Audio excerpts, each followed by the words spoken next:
చంద్రబాబు గారిలో వచ్చినటువంటి మార్పులకి సంబంధించి ఆయనే తాజా ఇంటర్వ్యూలో ఏదైతే నేషనల్ ఛానల్కి సంబంధించిన ఇంటర్వ్యూలో స్పష్టంగా చెప్పుకొచ్చారు. ఒకటి, గతంలో పొగడ్తలు తెచ్చిన చేటు అంత అద్భుతం, ఘనం, మీరు సూపర్ చేస్తున్నారు అనేటటువంటి పొగడ్తలు 19కి ముందు చేస్తే దాన్ని నమ్మడం వలన, ఒరిజినల్ ఫీడ్బ్యాక్ రాకపోవడం వలన దెబ్బతిన్నారు.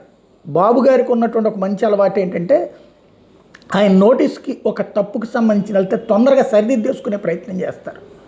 ప్రజాస్వామ్యంలో కావాల్సింది అంతా నా ఇష్టం అనే నియంతృత్వ ధోరణి కాదు, ఖచ్చితంగా లోపం ఎదురైంది అన్నప్పుడు తెలుసుకుని సరి చేసుకోవడం అన్నట్టు.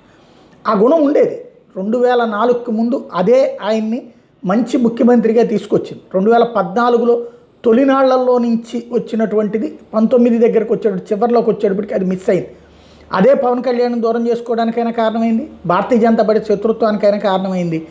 ఆ పరిణామం ఆయన దెబ్బతీసింది. ఇప్పుడు అందుకని చాలా బాధ్యతాయుతంగా కూటమి ధర్మాన్ని పాటిస్తూ, అదే సందర్భంలో నరేంద్ర మోడీని, అంటే అసలు ప్రాంతీయ పార్టీకి జాతీయ పార్టీలతో శత్రుత్వం అనవసరం, అయితే మిత్రపక్షంగా ఉండు లేదా సైలెంట్గా ఉండు, లోకల్గా ఉన్నటువంటి పార్టీతోనే శత్రుత్వం ఉండాలి, కానీ జాతీయ పార్టీలతో శత్రుత్వం ఎందుకు? ఆ విషయాన్ని ఇప్పుడు తాజాగా తను హైలైట్ చేసుకొచ్చారు. హిందుస్థాన్ టైమ్స్కి సంబంధించినటువంటి సదస్సులో ప్రజలతో కలిసి నడుస్తున్నాం, అభివృద్ధి సంక్షేమం కొనసాగిస్తున్నాం, భారత్ బ్రాండ్ని ప్రధాని మోడీ బలోపేతం చేశారు.